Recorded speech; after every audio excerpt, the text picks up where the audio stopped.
How to prepare your house for sale in tough economic times and save your money. In the tough economic times, when we need to prepare our homes for sale, every dollar counts. There might be different reasons why we need to sell our houses. Our small house is full of little kids, and we desperately need to get out to a bigger place. Or we may need to sell our parents' house. Or we're moving our family to another state. Whatever a reason for sale is, we don't have much capacity for elaborate renovations before the sale. And at the same time, we badly need the house to be sold at a good price. And what we need to know now is where to start. I am Elena Talis with the Talis Real Estate team, the Bay Area real estate experts. Like this video, subscribe to this channel, and share it with your friends. Let's go. Number 1. It is important to know the house you're selling. Before we start discussing the house beautification and cosmetic changes, let's talk about the overall approach. Let's start with a clear understanding that when selling a house in California, sellers have two options: to fix known problems before sale or to disclose them to the buyers. I emphasize words known problems. Do you even want to learn about the problems your house has? Maybe it is easier just to put it on the market and let buyers do their own investigation. Here's my answer. From business perspective, it is 100% better for the sellers to know as much as possible about the house they're selling. This knowledge gives you an opportunity either to fix a problem or to disclose it to the buyers. It is important that buyers learn about the problem from you, not from their own investigation. If they find the problem themselves, it will be a surprise for them, and surprises usually kill business deals. And even if the buyers still will be interested in buying the house, they most likely will try to negotiate your price down. Number 2. Run property inspections. First, we need to run two basic inspections: property inspection and the termite inspection. Results of these inspections will determine your next steps. If inspections discover small, easy-to-fix minor items, it is a good idea to fix them, like minor plumbing leaks, missing smoke detector, or a not properly strapped water heater.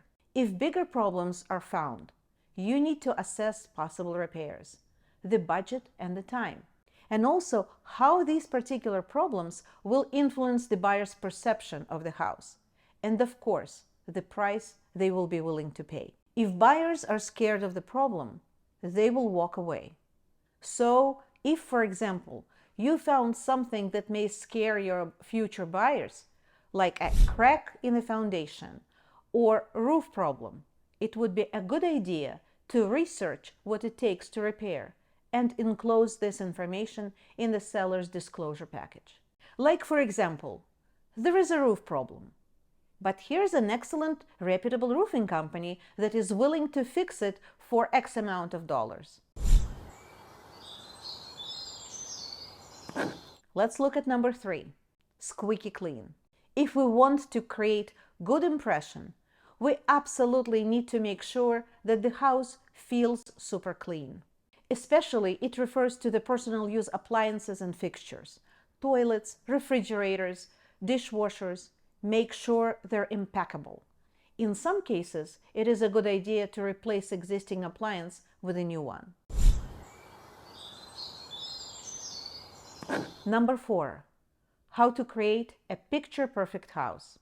Now, let's talk about aesthetics. Buyer search for a new house starts online. They all look through the house photos. If buyers like them, they will decide to visit the house in person. So, dear sellers, your goal is to make your house as photogenic as possible and produce good quality photos that will generate the house showings. I want to look at two different selling scenarios. Sellers live in the house while the house is on the market, and the sellers move out and the house on the market is vacant. Option 1. Sellers live in the house. First, you need to declutter your house. Declutter may sound rude, but it should not be. The way we live in our houses are not the way we present them for sale. Our homes are our own personal and intimate spaces. We create them to serve our own needs and needs of our families. In other words, we personalize them. Colors, furniture, art, family photos, they are part of our world and part of who we are. This environment, however, may not have good impact on potential buyers. First of all, the house doesn't look available to them. It looks like it's already taken. Also, the seller's personal interest should not be on display.